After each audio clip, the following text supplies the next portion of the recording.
본 방송에서 제공하는 투자 정보는 투자 판단에 대한 조언입니다. 방송에서 제공하는 주식의 가치, 가격 상승 및 하락에 대해서는 방송사에서 보장하지 않습니다. 시청자 여러분 안녕하세요. 오늘을 돌아보고 내일을 준비하는 오늘장 내일장 2부 진행의 백선혜입니다. 장 마감까지 확실한 승부 전략과 내일장 주목할 섹터까지 제시해드리고 있습니다. 오늘도 저희 방송과 함께 하시면서 성공적인 투자 전략 가득 담아 가시기 바랍니다. 본 방송에서 제공해드리는 정보는 투자 판단을 위한 조언일 뿐 해당 주식의 가치와 수익률을 보장하지는 않습니다. 아울러 서울경제TV와 서울경제신문은 당사의 브랜드입니다. 최근 당사를 사칭하는 피해 사례가 늘어나는 만큼 각별히 주의해 주시기 바랍니다.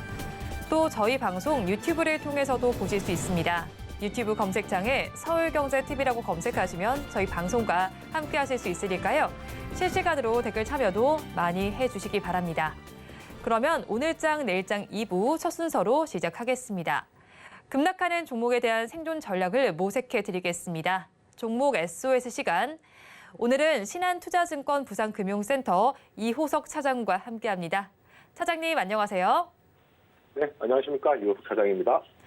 차장님, 일단은 급락하는 종목들을 구조해 보기 전에 오늘 시장 상황부터 점검을 해보겠습니다. 오늘 시장 어떻게 보시나요? 네, 전체적으로 좋지 않았다가 좋아지고 있다 정도로 말씀을 드릴 수가 있을 것 같습니다. 우선 이제 미국 고용지표 개선에 따라서 위험 회피 심리가 조금 더 작용하는 시장이다라고 말씀드리는 것이 맞을 것 같습니다. 특히 장 초반에는 굉장히 이제 2,600포인트 아래로 이제 하락하는 형태를 보이기도 했었고요. 장 오후가 지나면서부터는 점심시간이 지나면서부터는 이제 어느 정도 회복을 하는 양상을 보여주고 있다는 것도 좀 인상적이라고 할 수가 있습니다. 결국에 시장이 이제 다시 한 번 더 올라오게 된 배경에 대해서는 여러 가지가 있을 수 있겠지만 결국은 시장이 빠지는 하락폭을 낮춰주었기 때문에 반등이 나올 수 있는 구간에서 다시 재차 상승할 수 있는 구간에서 상승했다라고 보는 것이 맞을 것 같거든요. 오늘 이제 가장 대표적인 거라고 하면 바이오에 대한 얘기 좀 해야 될 것 같습니다. 최근에 이제 코로나19 재확 전세가 조금 더 커지고 있는 상황이거든요. 3주 연속 정도 해서 코로나19 확진자가 조금 증가하고 있고요.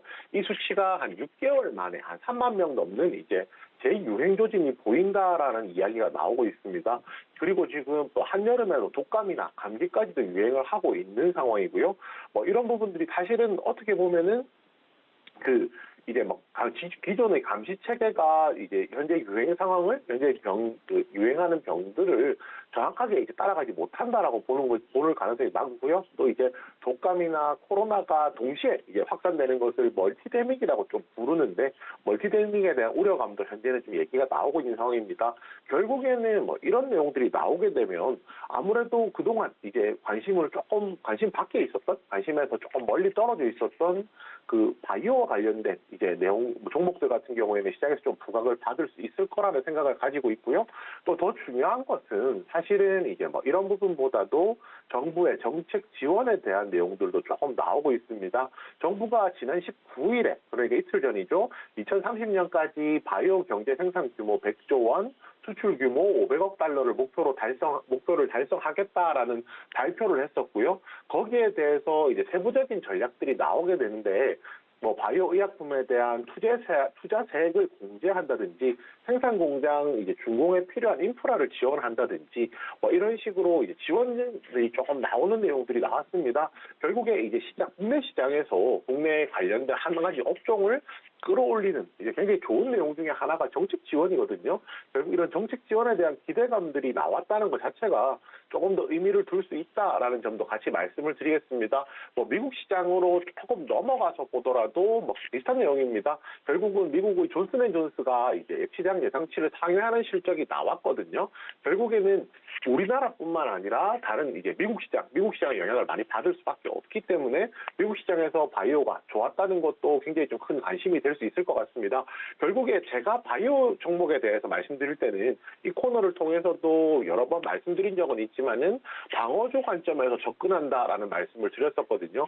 시장의 관심이 다른 쪽에 쏠려 있을 때는 상대적으로 제약바이오가 시세를 받기가, 왜냐하면 이런 종목들은 기대감에 의해서 수급을 끌어당기는 종목이기 때문에 조금 더 명확하고 확실하게 이제 투자할 수 있는 투자처가 있다라고 하면은 시장에서 관심을 좀 덜 끌어들일 수밖에 없거든요.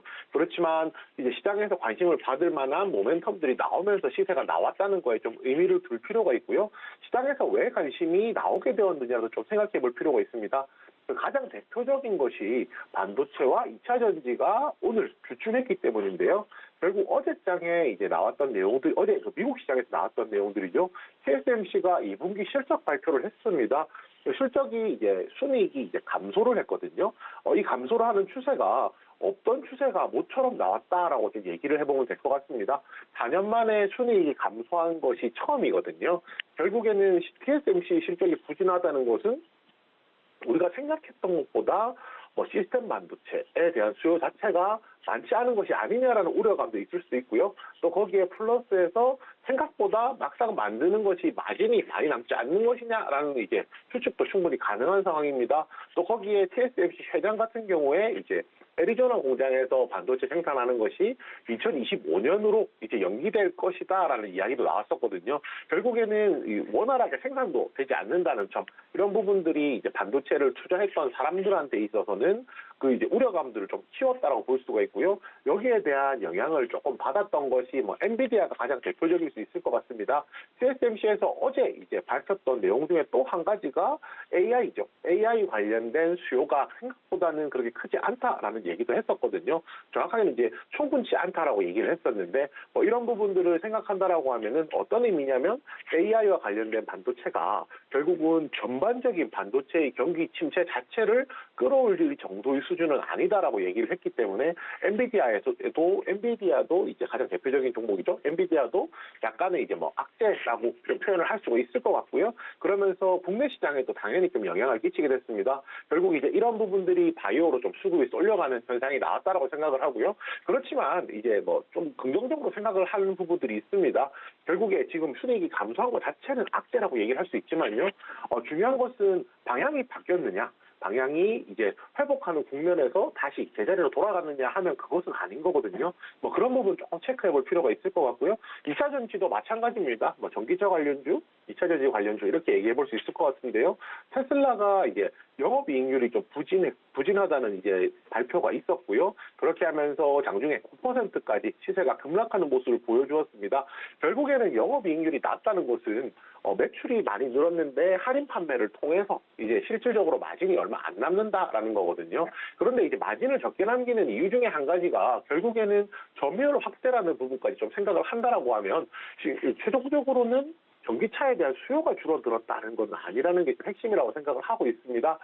결국에 이제 아직까지 2차 전지와 관련해서 이 관련된 종목들 같은 경우에 오늘 장중에 하락했다가 어느 정도 또 회복하는 모습도 보여주고 있거든요. 이런 부분들이 이제 당장에 이제 단기적으로 보았을 때는 이제 테슬라의 실적이라든지 이런 것이 악재로 좀 반영이 될 수 있겠지만은 결국에 이제 긴 그림에서는 반도체, 2차 전지 모두 다 크게 이상 없음을 이제 나타내주는 흐름이라고 생각합니다. 네, 일단은 우리 시장 그래도 장 초반에 하락분은 많이 만회한 모습입니다. 그래도 이런 시장 속에서 하락하는 종목수가 더 많이 집계가 되고 있는데요. 급락하는 종목들도 있습니다. 2시 30분 기준 급락주들 화면을 통해서 확인해 보겠습니다. 네오셈을 보겠습니다. SSD 등 메모리 테스트 장비 전문 업체인데요. 오늘 시장에서 7% 넘게 빠지고 있습니다. 5,250원 선을 지나고 있고요. 다음으로 ISC를 보겠습니다. 테스트 소켓 개발 업체입니다. 오늘 시장에서는 6% 넘는 하락률을 기록하면서 82,000원 선 지나고 있습니다. 다음으로 루닛 보겠습니다. 의료 AI 대장주입니다. 오늘 시장에서는 6% 넘는 하락률을 기록하면서 17만 100원 선을 기록하고 있습니다. 다음으로 하이브 보겠습니다. 엔터 4사 중 하나인데요. 5% 넘게 빠지고 있습니다. 지금의 주가는 25만 7천 원을 가리키고 있습니다. 마지막으로 고영까지 보겠습니다. 반도체 생산용 검사 장비 생산 업체입니다. 4%가 넘는 하락률을 기록하면서 14,480원 선 지나고 있습니다. 급락하는 종목들 저와 함께 살펴보셨는데요. 이 종목들을 가지고 계신 분들이거나 또 다른 종목에 대한 궁금증이 있으시다면 유튜브 댓글창에 남겨주시기 바랍니다. 그러면 저희는 첫 종목부터 구조를 해보도록 하겠습니다. 루닛을 먼저 구조해 보겠습니다.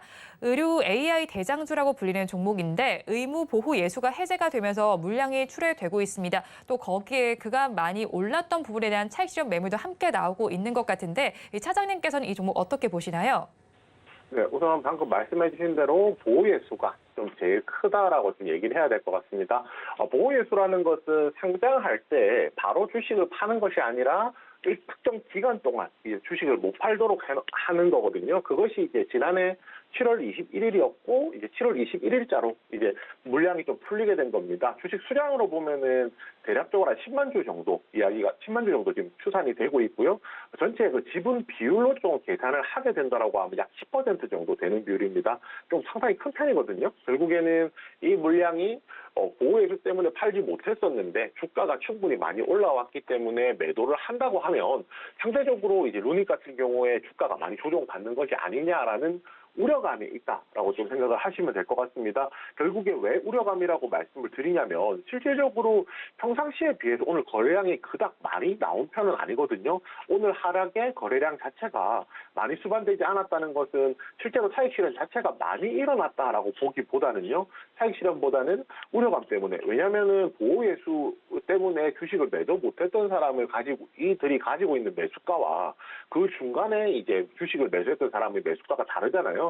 아무래도 매수 단가 자체가 그 장중에 이제 시장에서 이제 유통시장에서 매수했던 사람들이 더 높기 때문에 뭐 그런 부분이 생겼다 정도 조금 생각을 해주시면 될 것 같습니다. 그것뿐만 아니라 그것을 제외한다라고 하면요. 현재 루닛은 굉장히 좀 좋은 흐름을 나타내고 있는 종목 중에 하나라고 말씀드리겠습니다.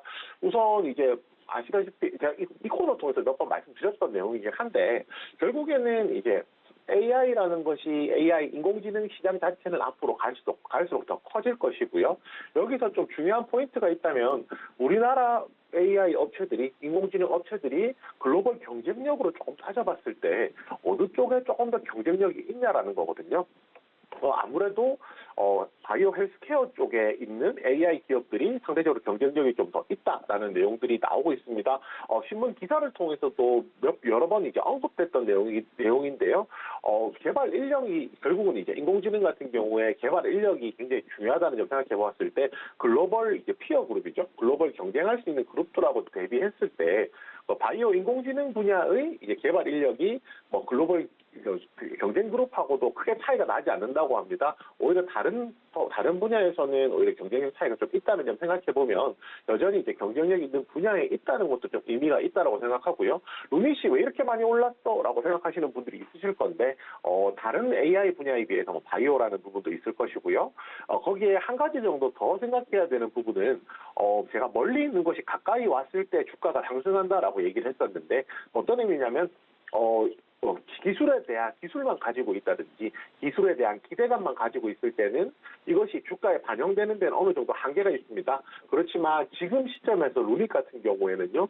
주가에 반영되는 정도가 아니라 결국에 실질적으로 성과가 조금씩 나오고 있거든요.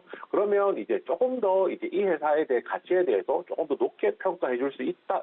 평가해 줄 수도 있다라는 부분도 생각해 봐야 될 것 같습니다. 그것이 무엇이냐면요. 국립경찰병원과 이제 AI 흉부 엑스레이 영상 분석 솔루션 루닛에서 제공하는 거거든요.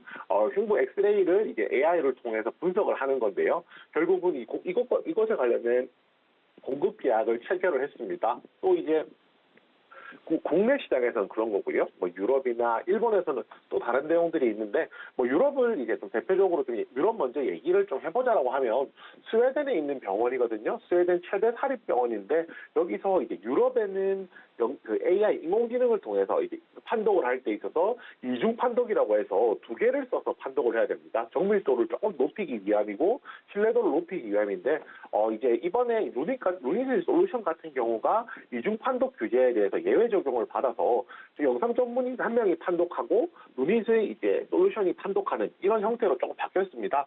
유닛이 이제 유럽 내에서 더블 리딩 규제에서 예외 적용이 됐다는 것. 그만큼 기술력이 조금 더 입증됐다는 게 좀 중요하다라고 생각을 하고요. 또 이제 루닛이 판독하는 이제 그 내용의 병의 영상 진단에 대해서 보험에서 수가를 적용을 해주기로 했거든요. 바로 이제 일본입니다. 일본의 진료 수가 개정안에 이제 인공지능 관련한 이제 소프트웨어로 이제 솔루션으로 진단이 나왔을 경우에 그것도 보험 수가를 인정해주는 이제 내용이 나왔거든요. 공식 인증되었다 정도로 생각을 해주시면 될 것 같고요. 뭐 이런 종합적인 내용들을 생각해 본다라고 하면 당연히 이제 보호예수라는 것은 뭐 기분 좋은 이제 내용은 아니겠지만 그것과 별개로 회사에서 사업적인 측면에서 비즈니스적인 측면에서 본다면 원활하게 잘 흘러가고 있다라는 점까지도 같이 한번 정리드리겠습니다. 루닛은 보호예수 물량이 풀리면서 급락하고 있지만 사업적인 측면은 원활하게 흘러가고 있다고 짚어주셨습니다. 그렇다면 가지고 계신 분들께서는 이 시점에서 어떻게 대응해야 할까요? 네, 우선 버티자라고 말씀드리겠습니다.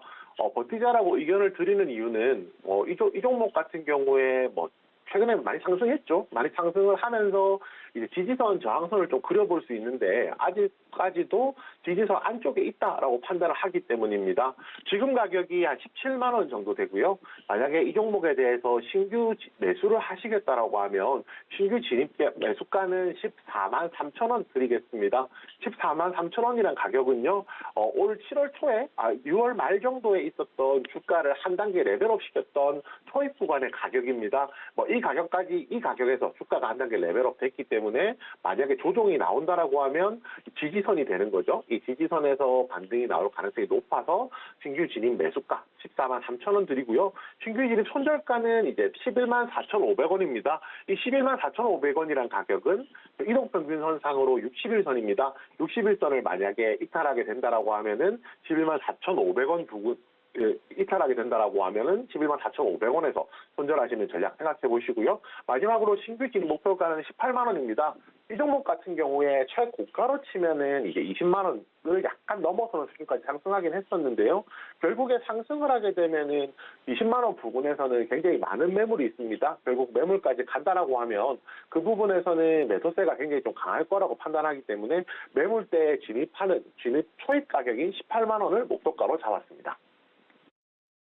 루닛에 대해서는 버티자라는 전략을 제시해 주셨습니다. 가격 전략을 살펴보면요. 신규로 진입을 하신다라면 6월 말에 주가 레벨업 초입 구간인 14만 3천 원 정도에 해보시고요. 이때 손절 라인은 60일선에 터치하는 11만 4,500원 잡아주셨습니다. 그리고 목표 주가는 18만 원 제시해 주셨습니다. 그렇다면 저희는 다음 종목도 구조해 보겠습니다. 하이브를 구조해 볼 텐데요. 멀티 레이블 전략의 성과가 가시화되고 있다라고 평가를 받고는 있습니다. 그런데 오늘 섹터 전반이 좀 조정을 받고 있어서일까요? 주가가 빠지고 있습니다. 사장님께서는 어떻게 판단하시나요? 네, 맞습니다. 결국에는 업종 전체적으로 이제 조정이 나오고 있는 부분이 좀 크다라고 할 수 있는데요. 아시다시피 주식이라는 것은 그냥 회사만 좋다고 주가가 올라가는 게 아니고요. 주식은 뒤에 거래라는 단어가 따라 붙잖아요. 결국은 거래를 해야 되기 때문에 수요와 공급이 있을 때만 주가가 상승을 하거나 하락을 하게 됩니다. 그리고 주가를 상승시킬 수 있는 요소는 사고 싶은 사람들이 팔고 싶은 사람보다 더 많을 때가 될 텐데요. 사고 싶은 사람이 많다는 것은 그 테마에 대해서 이제 많은 사람들이 좀 주목을 해야 되는데 지금 아시다시피 반도체나 2차 전지 쪽으로 많은 수급이 오늘 같은 경우 바이오 쪽으로 수급이 쏠려갔기 때문에 상대적으로 이제 엔터 업종에 대해서는 매수세가 좀 적다는 것이 결국은 조정을 만들어내는 요소 중에 하나가 아닐까 싶습니다. 방금 이제 그거를 말씀해 주셨어요. 멀티레이블 말씀을 해주셨는데요. 일단 실적만 놓고 본다라고 하면은 2분기에 매출액이 6,062억, 그러니까 전년 동기 대비했을 때 약 18.4% 늘어나는 수치고요. 영업이익은 725억, 그래서 전년 대비 17.9% 정도 하락하는 수치입니다. 매출은 많이 늘어나는데 영업이익이 많이 줄어들었다 정도로 정리를 할 수 있을 것 같아요. 매출이 많이 늘어난다는 것은 사업의 규모가 커지고 있는 것이고요. 영업이익이 줄어든다는 것은 사업의 규모가 커짐에도 불구하고 그 안에서 얻어낼 수 있는 마진의 폭이 조금 줄어든다라고 정도 생각을 하시면 될 것 같아요. 하이브가 가지고 있었던 약점이라고 하면 너무 이제 많이들 들으셔서 아시겠지만은 특정 엔터, 그러니까 이제 BTS에 조금 더 이제 너무 이제 집중된 이제 그 포트폴리오라고 부르기 낫겠죠. 아티스트 포트폴리오가 문제였다라고 생각하는데요. 이 부분을 해소하는 방법이 바로 멀티레이블입니다. 쉽게 말해서 레이블은 한 가지 이제 그 가수를 제작하는 음반을 제작하는 작은 기획사라고 좀 생각을 하시면 될 것 같아요. 이런 레이블을 여러 개 만들므로써 그 레이블마다 독자적인 가수들이 이제 라인업을 할 수가 있고요. 이 라인업된 가수들이 이제 그만큼 영향을 좀 끼칠 수 있다는 거죠. 결국에 이제 보통 엔터주에서는 아티스트를 통해서 나오는 매출은 직접 매출이라고 부르고요. 그 외의 부분들은 간접 매출이라고 부릅니다. 그리고 최근에는 당연히 이제 직접 매출이 높으면 높을수록 좋다는 것은 모두가 알고 있어요. 왜냐하면 본업이기 때문이죠. 근데 이제 여기서 간접 매출이 얼마나 좋으냐도 굉장히 좀 중요한데요. 현재 이제 멀티레이블 전략을 통해서 신규 아티스트들이 데뷔를 하고 있고 발표된 아티스트들도 이제 눈부신 성과를, 눈에 띄는 성과를 좀 보여주고 있는 사실입니다. 직접 매출, 본업은 굉장히 좀 잘 되고 있고요. 그러면 이제 위버스라고 하는 플랫폼입니다. 팬 소통 플랫폼이거든요. 이런 간접 매출이 굉장히 좀 잘 나와야 될 텐데 현재 시점에서는 이제 월간 구독자가 우상향하는 추세를 보여주고 있습니다. 이제 구독 서비스이기 때문에 이 부분은 이제 앨범이 나올 경우에 그 아티스트가 활동할 경우에만 수익이 나오는 것이 아니라 간접 매출로서 꾸준하게 수익이 나온다는 것도 특징이거든요. 결국에 이 시점에서 조금 생각을 해본다라고 하면 하이브 같은 경우에 뭐 직접 매출, 간접 매출 양쪽 다 좋은 흐름을 보이고 있어서 오히려 지금 조정에서는 분명히 좀 주목해볼 만한 종목이다라는 점까지 말씀드리겠습니다. 하이브에 대해서는 직접 매출, 간접 매출 모두가 좋다라고 분석을 해주셨습니다. 그렇다면 가지고 계신 분들께서는 어떻게 대응하면 좋을까요? 네, 이 종목도 버티자라고 말씀드리겠습니다. 지금 가격이 25만 7천 원 정도 현재 나오고 있는 상황이고요. 이 종목을 만약에 신규로 진입을 한다라고 하면 가격을 조금 더 낮게 매수하는 것이 매수할 이제 여지가 더 있다라고 생각합니다. 신규 진입 매수가는 23만 9천 원이거든요. 23만 9천 원이라는 가격은 121선 도달하는 가격이고요. 신규 진입 손절가 같은 경우에는 20만 원 드리겠습니다. 이 20만 원이라는 가격은 121선 아래로 이탈했을 경우에 그 다음 매물, 그 다음에 이제 사람들이 가장 많이 샀던 매물대가 존재하는 구간입니다. 이 지지선까지 깬다라고 하면은 재상승할 때까지 시간이 걸리기 때문에 손절가 20만 원 드리고요. 신규 진입 목표가는 27만 8천 원입니다. 27만 8천 원은 61선 있는 가격이거든요. 만약에 121선에서 반등해서 상승한다라고 하면 1차적으로는 61선에서 매도가 이제 나올 것이기 때문에 신규 진입 목표가 27만 8천 원 드리겠습니다. 하이브에 대해서도 버티자라는 전략 제시해 주셨습니다. 가격 전략을 살펴보면요. 신규로 진입을 하신다면 121선을 도달하는 23만 9천 원에 해보시고요. 이때 손절 라인은 121선 아래 이탈 후에 매물대가 몰려있는 구간으로 20만 원 짚어주셨습니다. 그리고 신규 진입 목표가는 61선을 도달하는 27만 8천 원 제시해 주셨습니다. 그러면 저희 마지막 종목도 구조해 보겠습니다. 고영을 구조해 볼 텐데요.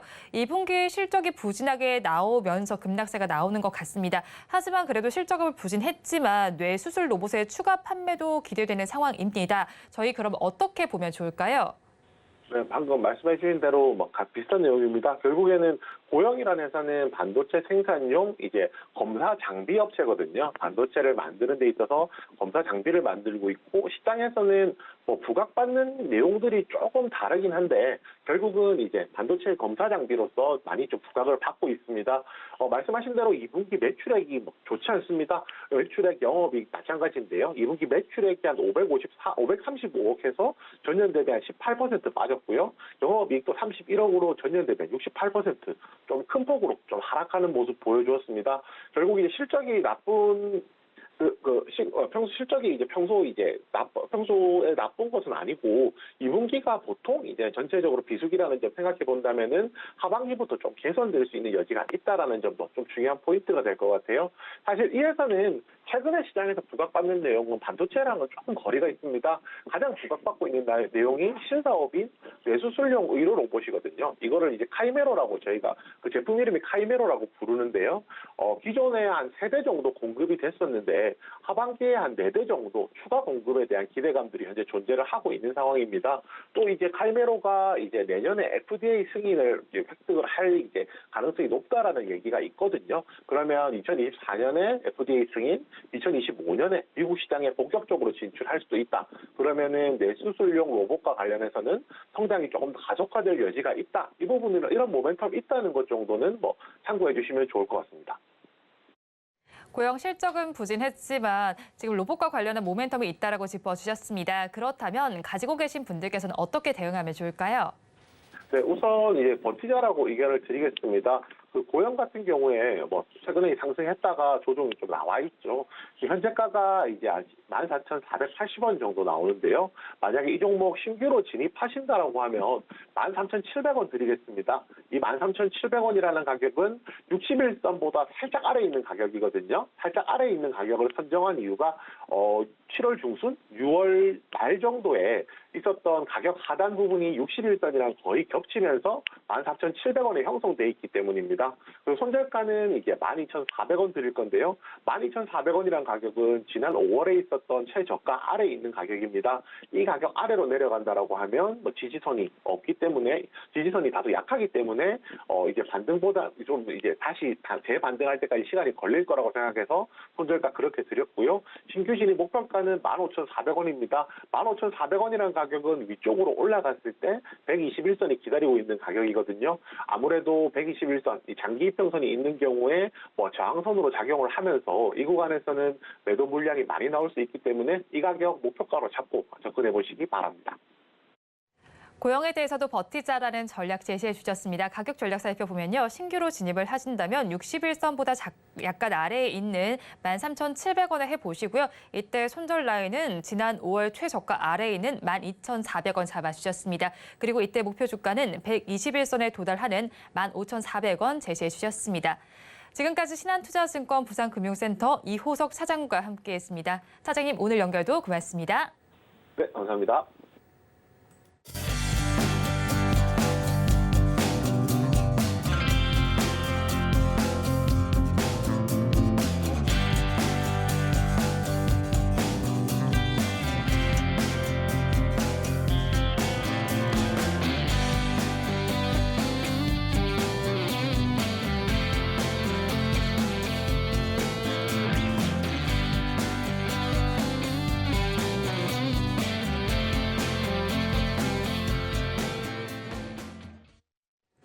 앞서서 급락주에 대한 대응 전략을 살펴봤다면 이번에는 오늘의 매매일지에 성공적인 마침표를 찍어드릴 찬스 종가 베팅 시간입니다.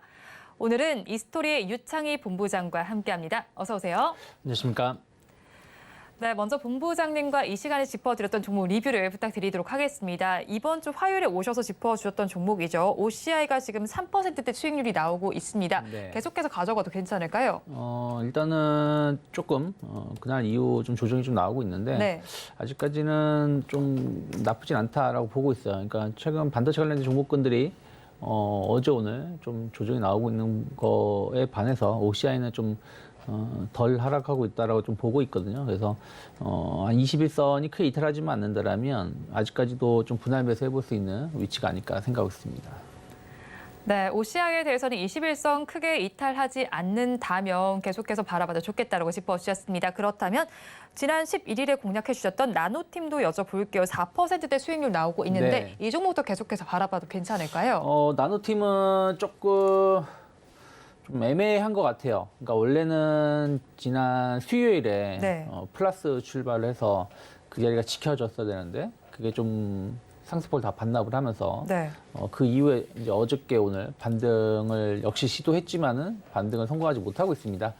좀 저점 이탈에 대한 어떤 걱정이 좀 있는 상황이기 때문에 일단 그때 제가 말씀드린 손절가는 아직은 터치를 안 하고 있지만 일단 다음 주 중에 만약에 반등을 못 한다라면 좀 종목 교체를 좀 고민을 해봐야 되는 위치가 아닐까 생각 좀 하고 있습니다.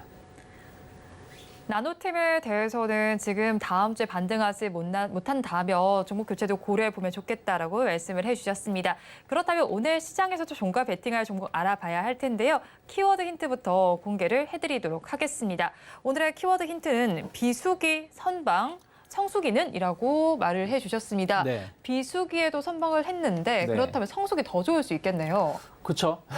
비수기에 네. 선방을 했으니까 성수기도 더 좋을 수 있다 생각하고 있고 또 요즘에 여름 네. 테마와 또 묶이는 섹터라고 보시면 될 것 같습니다. 뭐 휴가철 이렇게 되니까 뭐 비행기 쪽 생각납니다. 네. 이쪽 섹터에서 가지고 오셨을까요? 네, 뭐 그러니까 항공 관련해서 제가 가지고 나왔는데 좀 여행 관련된 종목군들이 그렇게 좋은 흐름은 아니에요. 네. 예를 들어서 뭐 면세점 관련된 쇼핑이라든지 또 해외 여행객이 자주 가는 카지노 관련된 기업들, 또 호텔 이런 기업들 주가는 썩 좋지 못하다라고 좀 생각을 하고 있고, 왜 그러냐면 이게 들어오는 여행객도 많이 있지만 또 나가는 여행객도 많이 있거든요. 그전에는 뭐 호캉스라고 해가지고 내국인이 호텔이 상당히 비싸도 많이 네. 이용을 했는데 지금은 이제 다들 많이 나가시다 보니까 제 아는 사람이 최근에 제주도를 갔다 왔는데 렌터카가 하루에 15,000원 한다고 하더라고요.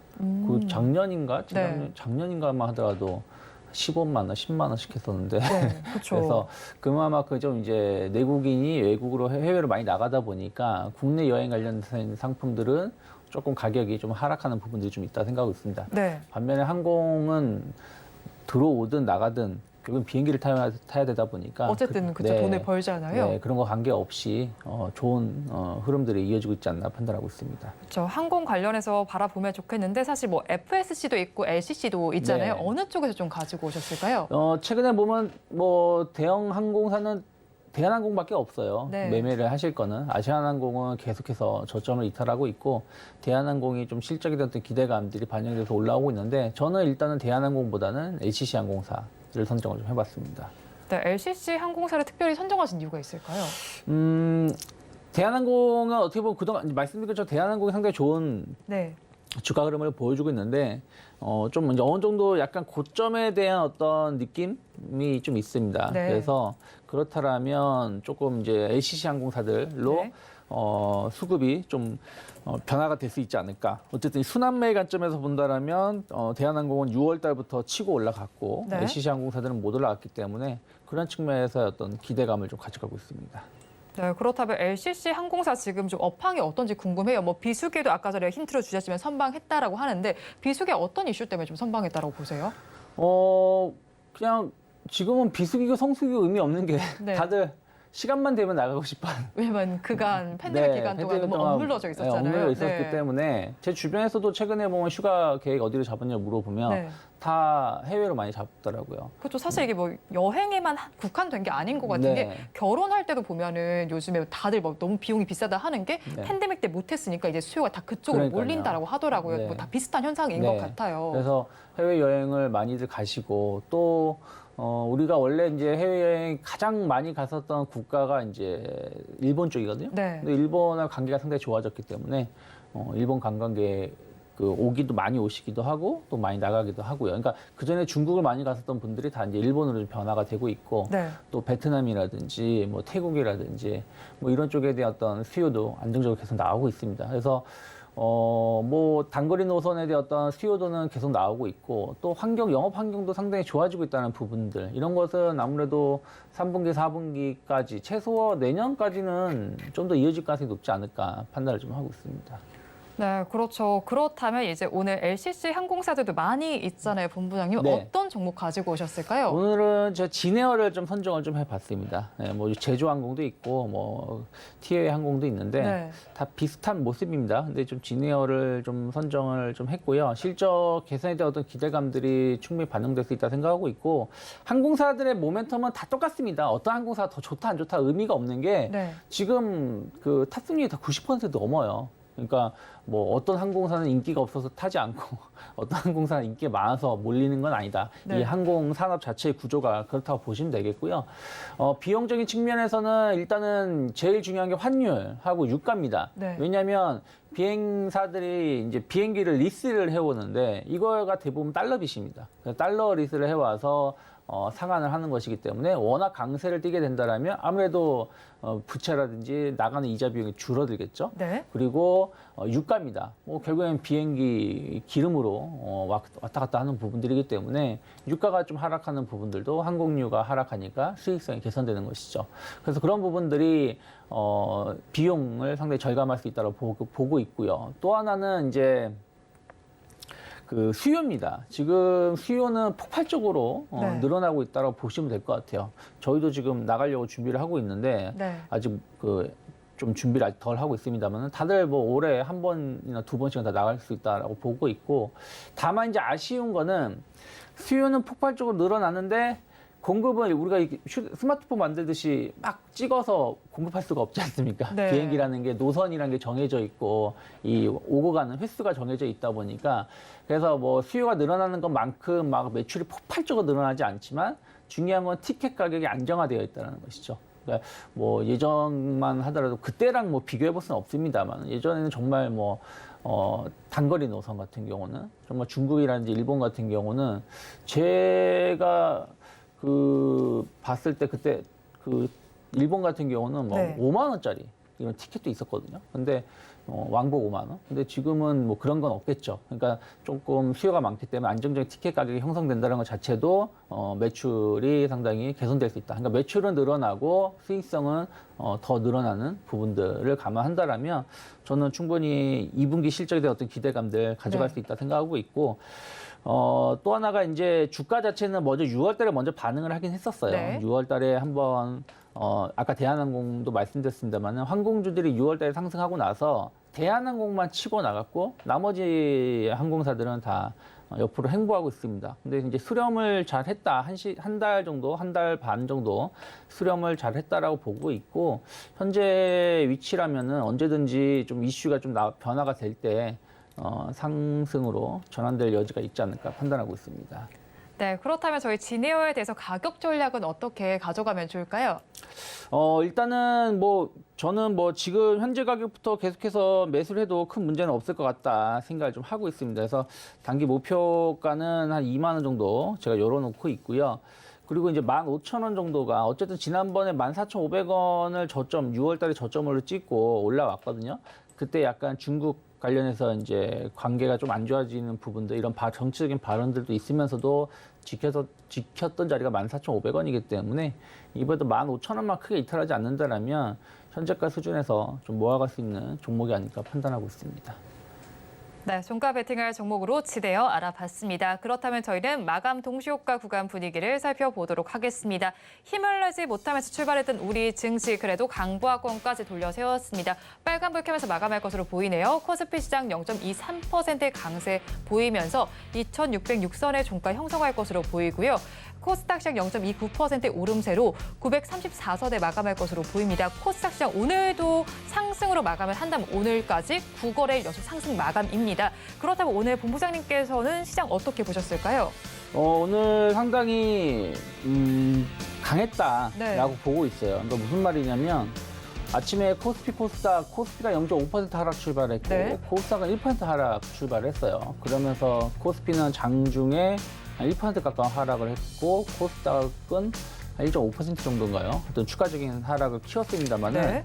딱 그때뿐이었죠. 그때 한 30분? 30분 정도만 낙폭을 키웠고 그다음부터는 계속 좀 안정적으로 완만한 반등을 좀 이어가면서 플러스 마감을 했습니다.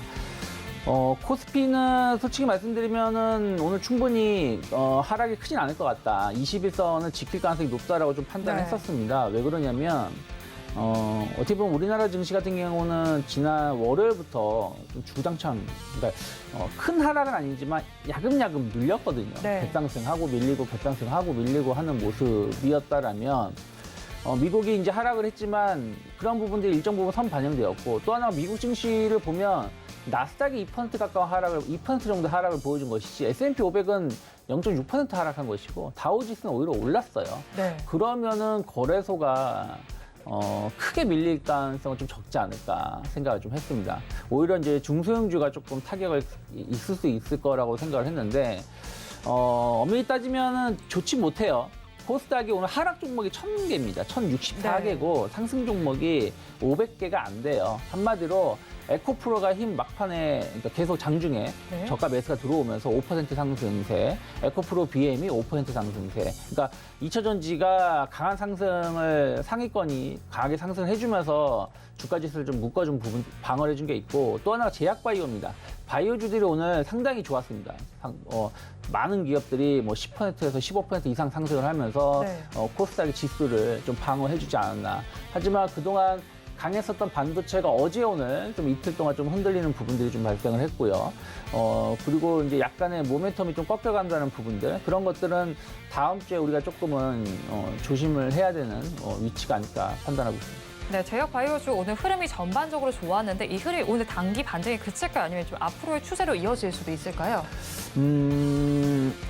솔직히 제약바이오를 말씀드릴 때가 제일 조심스러워요. 왜 그러냐면 이게 이제 그동안에는 이제 특정 기업에 국한돼서 움직임이 나왔더라면 네. 오늘 같은 경우는 전체적으로 좀 긍정적인 반응이 나오면서 주가가 반응을 했습니다. 거기다가 어떤 기업들은 이제 AI가 접목이 되면서 네. 뭐 AI를 통해서 뭐 신약 개발을 좀 속도감을 낼 수 있다. 뭐 이런 부분들인데 이게 얼마나 영수성을 띌지 여부는 좀 봐야 됩니다. 다만 이제 다음 주 FOMC 이후에 약간 그 관점이 좀 변화될 수 있다는 부분들에 대한 어떤 선침해가 들어온 거라면 조금은 더 긍정적으로 볼 수도 있는 위치가 될 수 있는데 워낙에 제약바이오주들은 그때 느낌에 따라서 분위기에 따라서 네. 급등락을 하다 보니까 조금은 더 다음 주 초까지 흐름을 지켜봐야 되지 않을까 생각하고 있습니다. 네, 다음 주에 또 FOMC가 예정이 되어 있는 만큼 다음 주 초까지 흐름을 짚어보면 좋겠다라고 말씀을 해주셨습니다. 그래도 우리 시장 조금씩 상승력을 더해가면서 마감을 준비하고 있는데요. 그럼에도 수급 상황 그다지 좋지 못합니다. 외국인 투자자들과 기관 투자자들 양대 시장에서 동반 매도에 나서고 있고요. 특히나 기관 투자자의 경우에는 코스피 시장에서 5거래일 연속 매도 양상을 펼치고 있습니다. 마감 동시효과 구간 함께 하셨습니다.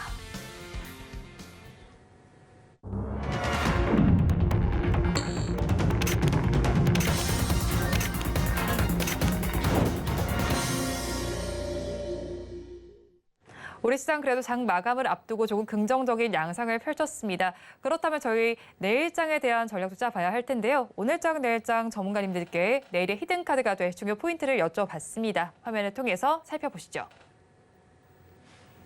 박스권에 갇힌 우리 증시입니다. 다음 주에 어떤 전략으로 돌파해 나가면 좋을지 여쭤봤습니다. 먼저 헤르메스스탁의 김시은 팀장님께서는 반도체와 2차 전지의 시속 게임을 이용한 전략을 짜보자라고 말씀해 주셨고요. 다음으로 신한투자증권의 이호석 차장님께서는 2차 전지 반등이라고 말씀해 주셨습니다. 마지막으로 한치호 경제평론가님께서는 쉬는 것도 투자다라고 짚어주셨네요. 본부장님께서는 이 의견들 어떻게 보시나요? 네, 뭐 다 비슷할 거예요. 지금은 미국 시장이 조금 흔들림이 나온 부분들이 좀 네. 있고 또 다음 주 또 FOMC가 네, 이제 그렇죠. 우리나라로 치면 수요일 새벽이죠. 수요일 돌아온 새벽에 결정이 나고 금리 인상 가능성이 좀 더 높죠.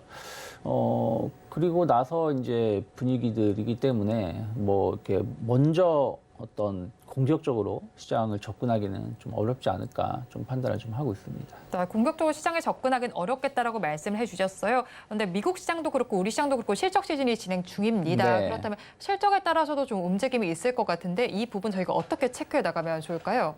일단은 이번 주에 테슬라하고 네. 지금 넷플릭스하고 TSMC가 실적을 발표를 했는데 네. 다 뭔가 하나씩 좀 어긋나는 모습이었죠.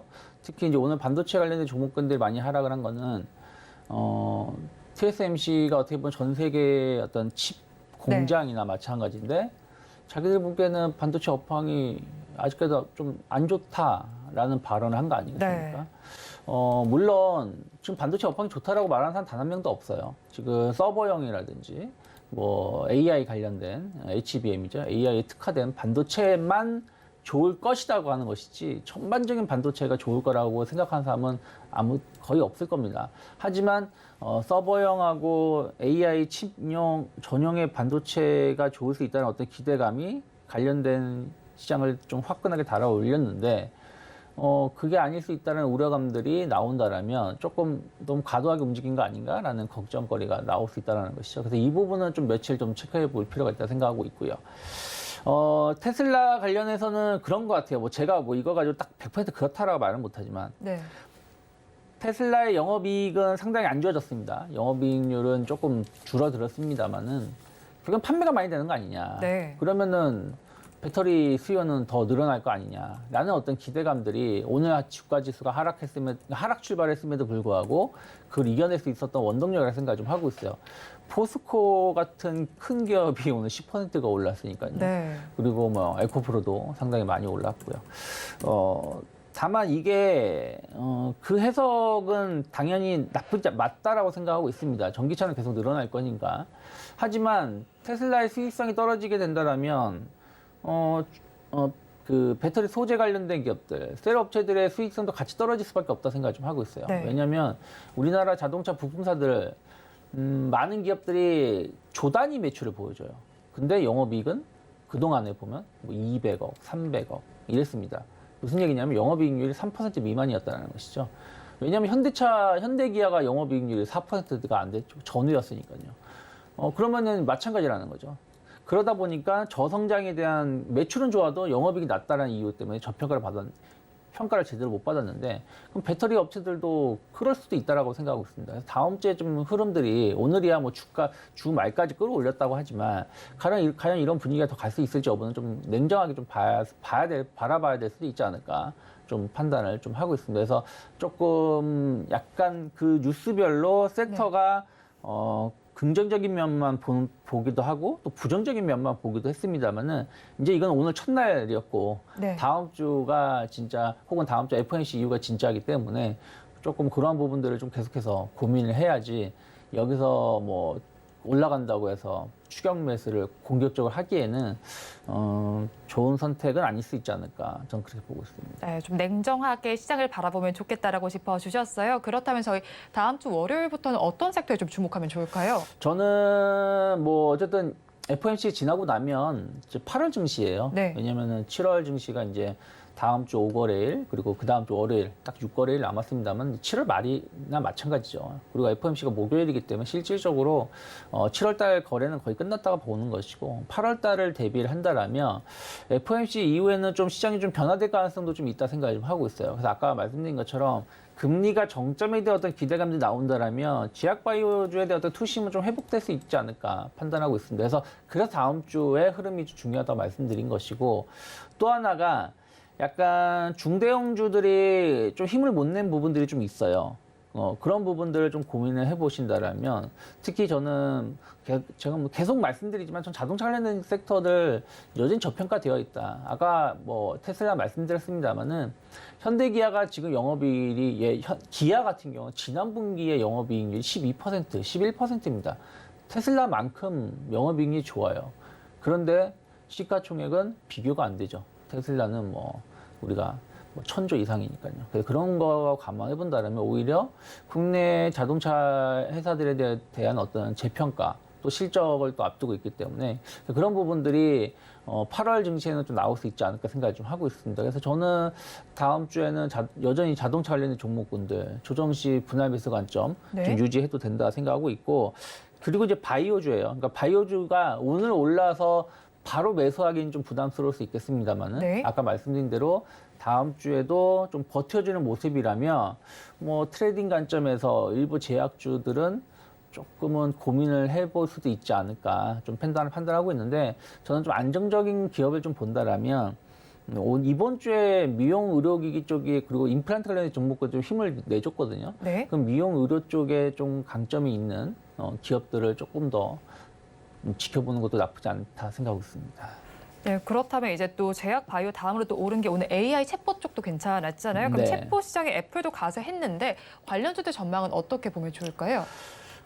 근데 이제 애플이 시장에 들어온 것은 본인들의 어떤 그러니까 생태계를 만들기 위해서 들어오는 것이지 네. 이걸 뭐 제가 알기로는 공개용은 아닌 걸로 알고 있어요. 그리고 이번 주에 좀 좋았던 게 로봇 관련된 종목군들입니다. 로봇 관련된 종목군들이 약간씩 오르고 있기 때문에 좀 관심 있게 볼 수 있는데 AI 관련해서는 아까 말씀드린 것처럼 바이오 쪽하고 같이 맞물리면서 그동안 이제 뭐 루닛이라든지 뭐 이런 기업들이 주가가 많이 오르다 보니까 새로운 게 무엇인가 찾다 보니까 다시 AI 또 바이오 접목시키는 것인데 이거는 좀 고민을 좀 해볼 필요가 있다 생각을 좀 하고 있어요. 루닛이라든지 뷰노, JLK는 어느 정도 기술력이 입증이 되는 회사들이고 현재는 실적이 안 좋지만 앞으로 뭐 일본이든 뭐든 진출해서 서비스가 이제 그런 계약들이 나와주면서 시장에서 주목받은 것인데 뭐 어떤 기업이 갑자기 AI 접목시켜서 약을 빨리 개발하겠다. 그건 본인들 생각이시라고 생각하고 있어요. 그러니까 비교를 해드린다면 어떤 기업이 갑자기 우리 이제 2차 배터리 사업 진출하겠습니다 하면서 주가가 올라가는 거나 마찬가지로 생각하고 있습니다. 그래서 그런 부분들 관련해서 올라가는 거라면 조금은 저는 좀 조심스럽다. 제가 너무 보수적으로 보는 걸 수도 있겠습니다만은 그렇게 쉽게 될 거였으면은 벌써 했겠죠. 근데 단순하게 지금 그 AI 사업을 붙여가지고 뭔가를 하겠다고 하면은 갑자기 그렇게 하겠다고 하면은 과거에도 그렇게 해가지고 투자자분들이 많이 손해를 그렇게 해가지고 그걸 기대했다가 투자를 많이 하셨다가 그게 아니라는 게 확인됐을 때 주가가 많이 하락을 했기 때문에 지금은 초반이라서 뭐 이렇다 저렇다 뭐 맞다 틀리다 말은 못하지만 확실히 하는 거는 조심스럽다라고 보고 있습니다. 네, 지금까지 이스토리의 유창희 본부장과 함께했습니다. 오늘 말씀 고맙습니다. 네, 고맙습니다. 오늘장 내일장 2부에서 짚어드렸던 내용도 정리해드리겠습니다. 화면을 통해서 살펴보시죠. 오늘장 핵심입니다. 누닉과 하이브, 고영의 경우에는 추가 하락 시 매수 관점이 유효하다라고 짚어주셨습니다. 그리고 중소형주에서 중대형주로 변화 가능성에 대응할 필요가 있겠습니다. 마지막으로 내일의 승부수는 자동차와 바이오 섹터 짚어보시기 바랍니다.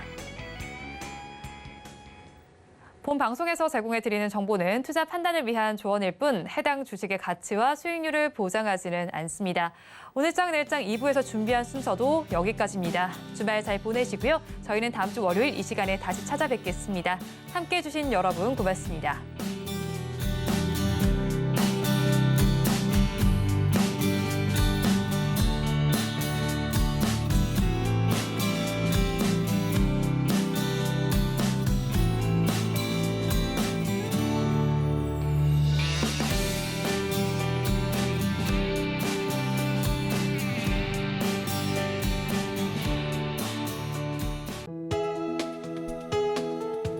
본 방송에서 제공하는 투자 정보는 투자 판단에 대한 조언입니다.